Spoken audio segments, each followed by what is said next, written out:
श्री शौनकादि ऋषि कहते कि हे सूत जी महाराज, कृपा करके हमें महाराज परीक्षित के बारे में बतलाए कि राजा परीक्षित का जन्म कैसे हुआ। जो धर्मात्मा परीक्षित थे, भला उनसे अधर्म कैसे हो गया, संतों का अपमान कैसे हो गया, कृपा करके बतलाइए। सूत जी कहते हैं शौनकादि ऋषियों ध्यान से सुनिए। यदा मृधे कौरव सृंजयाना वीरे स्वथो वीर गतिम गदेषु ब्रकोदरा विद्ध गदाभिमर्षा भगनोरुदंड धृतराष्ट्र पुत्रे। सूत जी कहते हैं शौनकादि ऋषियों, जिस समय महाभारत के युद्ध में सभी कौरव मारे गए और पांडव विजय प्राप्त हुए, अंतिम युद्ध में विशाल भीमसेन की गदा ने दुर्योधन का उर्दंड भेदन कर दिया, जंघा को तोड़ दिया और अमूर्छा अवस्था में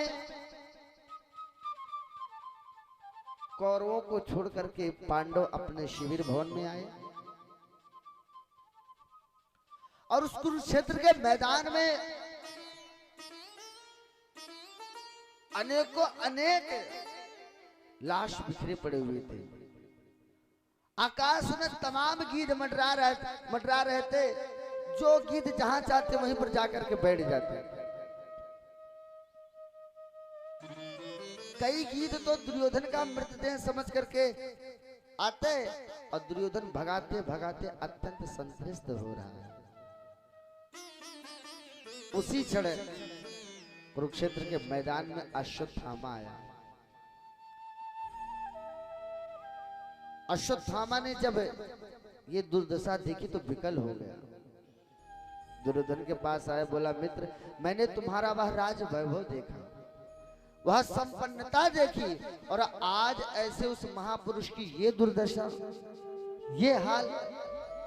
बताओ मित्र, मैं आपके लिए क्या कर सकता हूं, क्योंकि बहुत सारे एहसान है आपके मुझ पर, मैंने आपका नमक खाया है, मैं क्या कर सकता हूं। दुर्योधन बोला, मित्र, हम 100 भाई थे पर आज एक भी नहीं। इससे अधिक पीड़ा इस बात की है कि मेरे शत्रु 5 भाई थे, उनमें से एक भी नहीं मरा। 5 में से एक की भी संख्या कम हो जाए तो चित्त को कुछ तो संतोष मिले। अश्वत्थामा ने कहा कि यही तुम्हारी इच्छा है तो ठीक है, तुम एक की बात कर रहे हो, मैं 5 का सर लेकर के आता हूं। और अर्धरात्रि को ही निकल पड़ा, पर सोच रहा है क्या करूं, क्योंकि पांडव भी इस समय सशक्त हैं, मैं अकेला कैसे उन पर आक्रमण कर पाऊंगा। तो काक उलूकन न्याय से हमला बोलने का प्रयास किया। जैसे रात्रि के समय अगर वृक्ष पर कौवा बैठा हो और उल्लू हमला करे तो सारे कौवे मारे जाएंगे।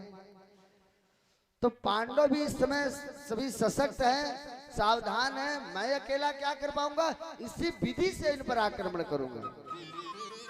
परंतु मेरी मैया, भगवान जिसे बचाना चाहे उसके मर्जी के बगैर एक पत्ता तक नहीं हिलता। वो जो चाहता है वही होता है।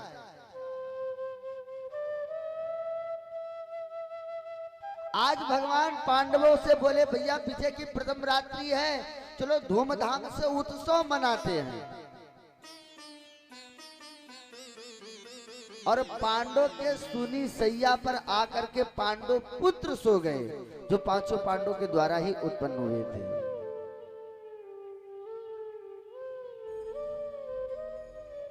और रात्रि में जब अश्वत्थामा ने हमला किया तो उन 5 पुत्रों को पांडव समझ बैठा और 5 का सर काट दिया। बोल वृंदावन बिहारी लाल की जय। प्रसन्न हो गया कि मैं सफल हो गया।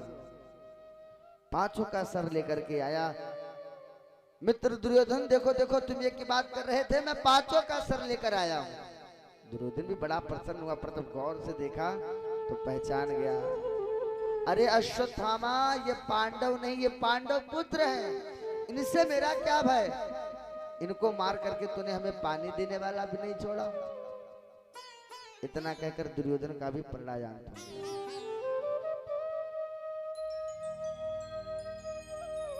दुर्योधन का भी प्राणायाम हो गया।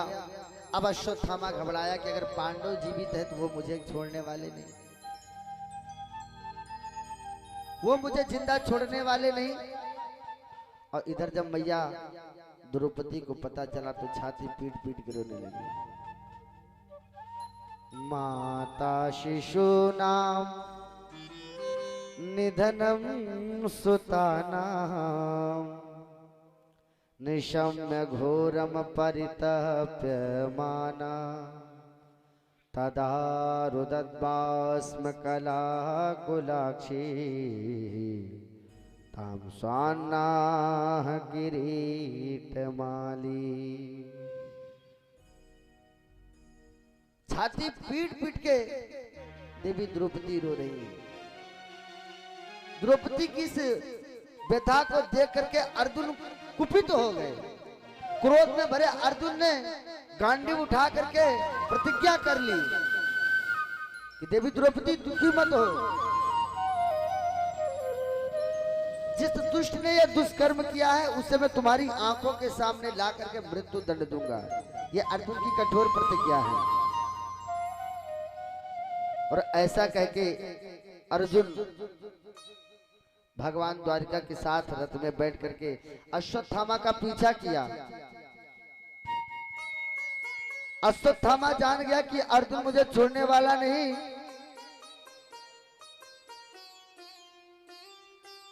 तो अर्जुन के ऊपर ब्रह्मास्त्र चला दिया। अर्जुन घबरा गए। भगवान ने कहा अर्जुन तुम क्यों घबराते हो, तुम्हें भी तो ब्रह्मास्त्र चलाना आता, तुम भी चलाओ। दोनों ब्रह्मास्त्र टकराए। भगवान ने कहा अर्जुन जल्दी से ब्रह्मास्त्र के प्रभाव को शांत करो। जल्दी से ब्रह्मास्त्र के प्रभाव को शांत करो। अर्जुन ने तुरंत शांत किया और अश्वत्थामा को रस्सियों में बांधने लगे। भगवान ने कहा अर्जुन से बांध क्यों रहे हो, इसे मृत्यु दंड दो, यह आतताई है। मत्तम परमत्तम उन्मुत्तम सुप्तम बालम स्त्रियम जड़म प्रपन्नम विरतम भीतम नारी बुहंती धर्मवित। सोते हुए शत्रु को, मतवाले हाथी को, छोटे छोटे बच्चों को कभी नहीं मारते, इसने तो अबोध बच्चों को मारा है, इसलिए छोड़ना मत। अर्जुन ने कहा सरकार छोड़ने वाला तो मैं भी नहीं, क्योंकि देवी द्रौपदी को वचन दिया है, इसलिए इसे वहीं पर मारूंगा। ठीक है जैसी तुम्हारी इच्छा। पशुओं की तरह रस्सियों में बांध करके ला करके द्रौपदी के सामने पटक दिया। देवी द्रौपदी देखो ये वही दुष्ट है जिसने एक नहीं तुम्हारे 5-5 पुत्रों को समाप्त कर दिया।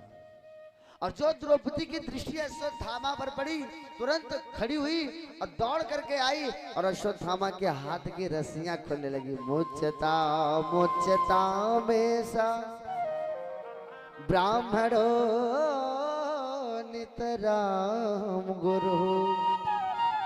क्या कर रहे हो महाराज, ब्राह्मण देवता, और केवल ब्राह्मण ही नहीं आपके गुरुदेव का पुत्र, और गुरुपुत्र तो सर्वथा बंदनी होना चाहिए, और आपने इसे बंदी बना रखा है, वो भी पशुओं की तरह। भूल गए गुरुदेव के एहसानों को।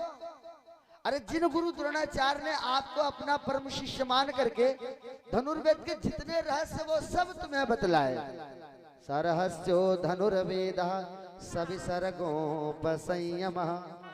धनुर्वेद में जितने रहस्य वो सब तुम्हें बतलाए, और जिन गुरु ने